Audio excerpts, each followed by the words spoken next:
Alright, so what's going on, everybody? I kind of want to do a little tutorial. It's my first video, and I want to see if I can try and give a helpful tip. I'm trying to do some wiring. Problem is I've been struggling with my Chevelle, burning through starters, alternators, and batteries. Ultimately, it comes down to wiring, right? Learned the hard way that if you get headers, long tooth headers, and put them on a Chevelle, they kind of hug the starter really close, overheat the solenoids, and essentially burn out the starter. So today, I just kind of want to focus on some of the wiring techniques that I've learned, done some research, look at tutorials, talk to friends, things like that. And truly, I'm no expert, but I'm trying to learn and improve that skill because I know it's kind of critical when you're doing like any type of building or cars, even home stuff. So let's just look at a couple of things that I got. So originally, I thought twisting wires together was a good idea, and then wrapping them with some tape or some sort of heat shrink. No, that's not going to work. Eventually, I got better and found better connectors, and you can see they're red and black. I was trying to make things work. So where I'm at now is I've learned and talking with people. This is probably the best thing for us to do.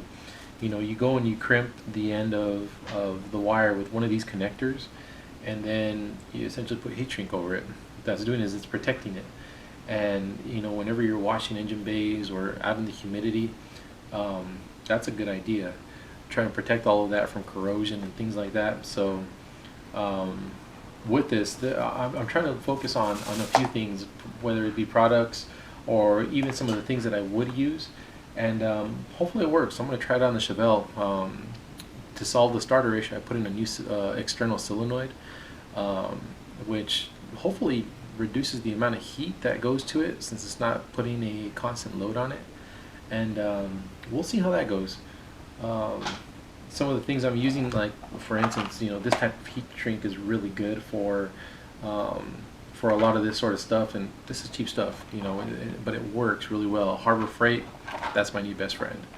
Then I recently discovered this cool product that I haven't really had a chance to use much yet, but maybe I can do a quick demonstration.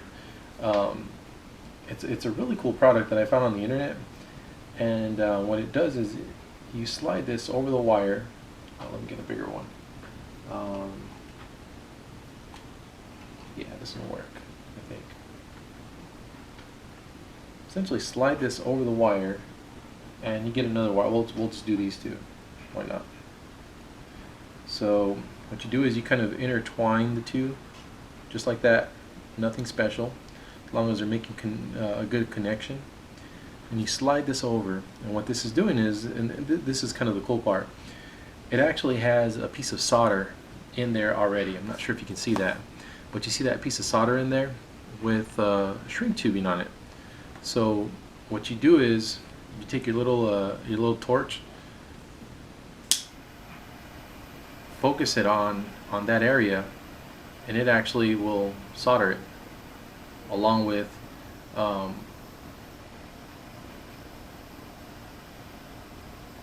well, that didn't really work out the way I thought it was going to. Oh, there it goes. May have applied too much heat. But anyways, you can kind of see how cool and easy of a task that would be. If you look at it, inside of that you can actually see some of the solder flowing. And that's really hard to get when you're trying to do all this other stuff. So very cool product, and if anything, I can share the link. Pro Wire connectors, definitely recommend using those.